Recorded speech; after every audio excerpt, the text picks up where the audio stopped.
I'm Bill DeFoi, and welcome to Destination Unknown. And our tour guide for today's expedition, joining me as my co-host, is the very lovely Michelle Hubbard. Thank you. Hi. Hi there. How you doing? I'm doing well. Hello, everyone. Welcome to Now We're in a Studio Filming. How about that? It's fun. It feels so official. It does. And we got the bright lights ahead, and we got Robert behind the camera. We got our producer Paul over there. And today we're going to be talking about our superpower. Did you know you have a superpower? Your superpower is your attention. And it really truly is something that is hardwired in us to need attention and to need to give attention.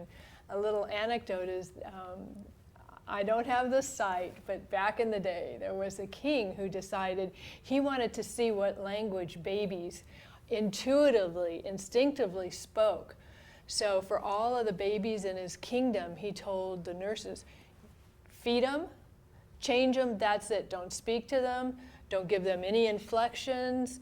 Let them show us what they naturally speak. He never found out because the babies died in infancy. They died from the lack of attention. So, how important is the attention that you give to someone?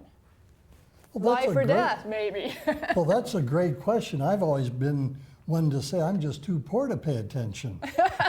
But attention is something that is very needed in today's world, not only to give attention to, but to seek attention from others. It absolutely is, and I liked how you said pay attention, because one of the things that I'm going to invite us to do today is look at how we language attention. If we're paying attention, are we getting our value back for what we're paying for?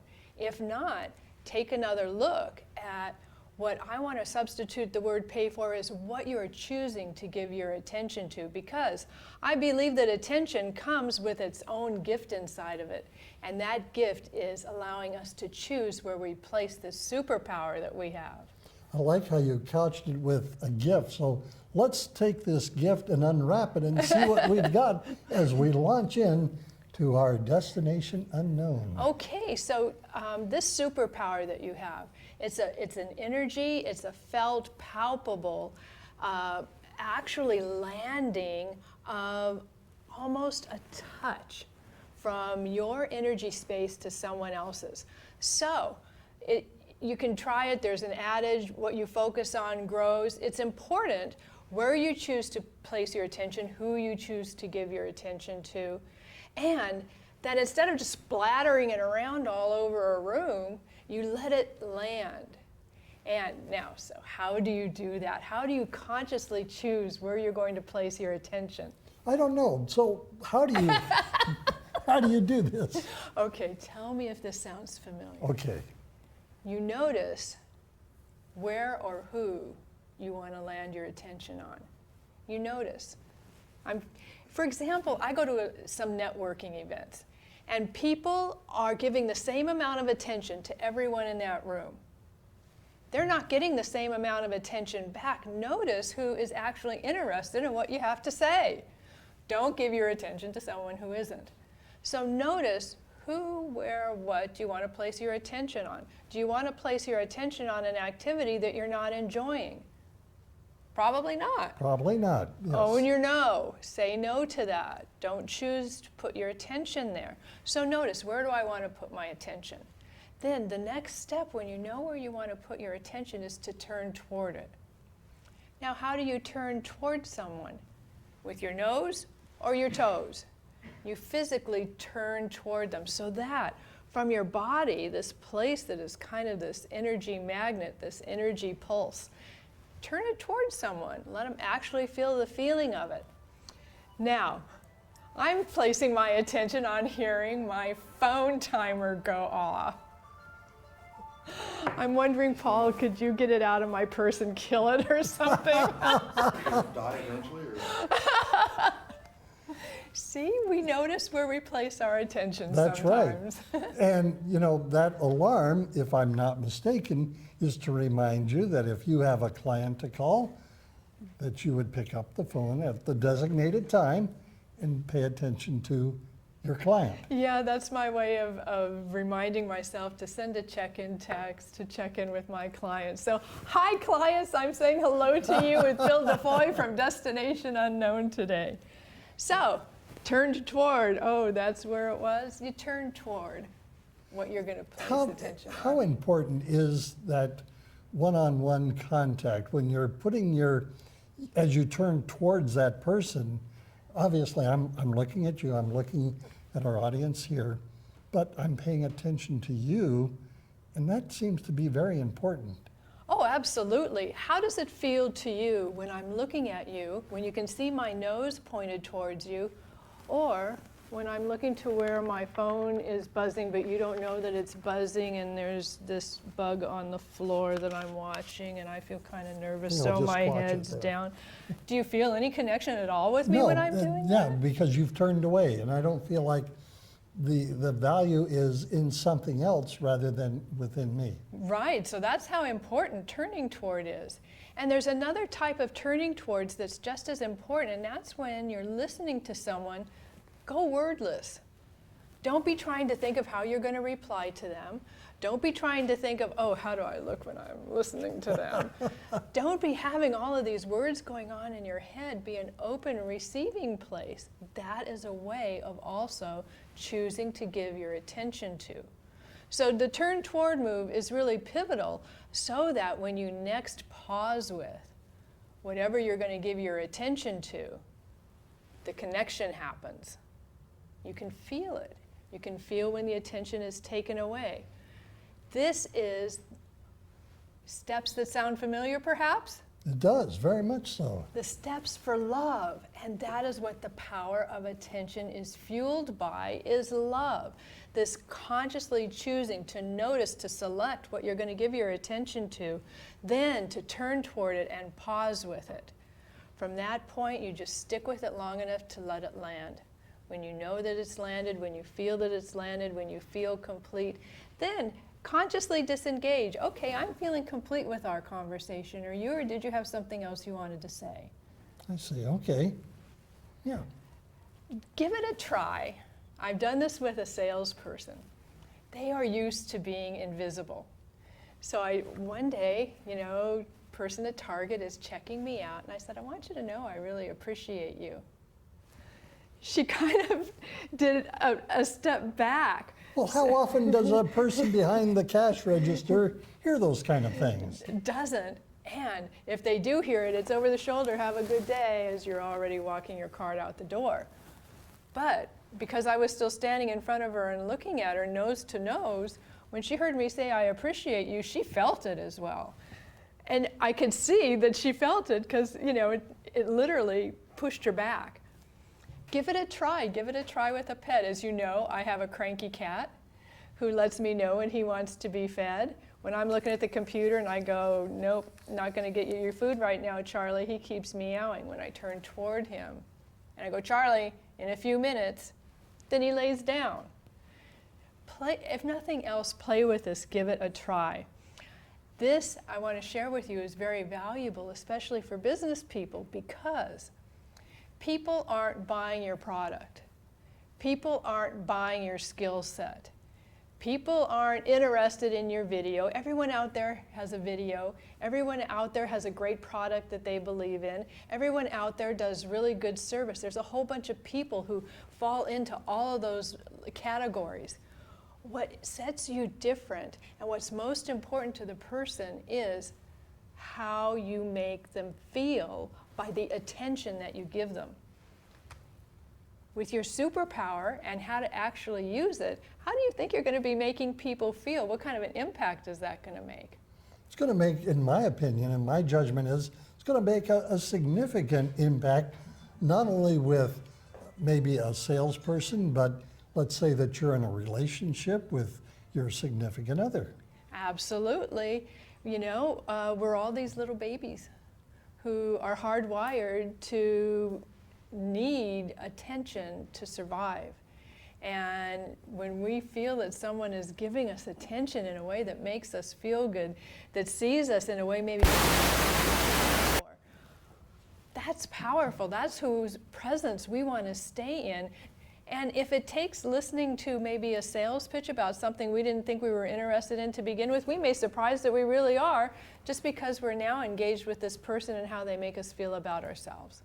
And sometimes, even on the other end, when you have like a salesperson giving their pitch, they may be just totally so engaged in the pitch that they don't recognize you as a person. Absolutely. And I would invite people who are in a business and wanting to increase it to look at who and where you give most of your attention.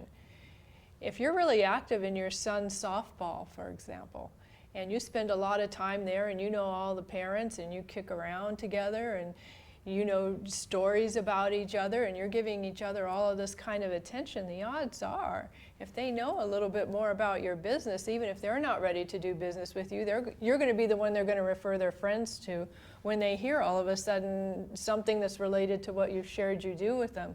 So pay attention to who you have this connection of attention with, because I think it's valuable on many levels: emotional, financial, spiritual.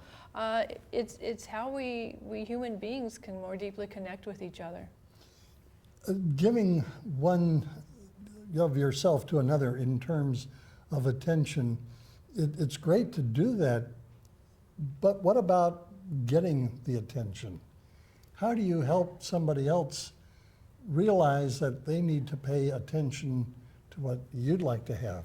The easiest way is to ask for attention.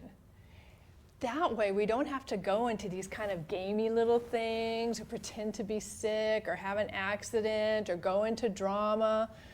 Go ahead and ask for attention. It's much better than I see your point. Go ahead and ask for attention. And you don't have to do this, hey, I'm feeling like I would like some attention from you. And when I request something like that, how does that make you feel in terms of someone whose attention is now being prized? See, in where I come from, if somebody were to reach out and say, you know what, I need some help with this or help with that, I feel valued. I really do, because, my services are needed. I'm needed as a person.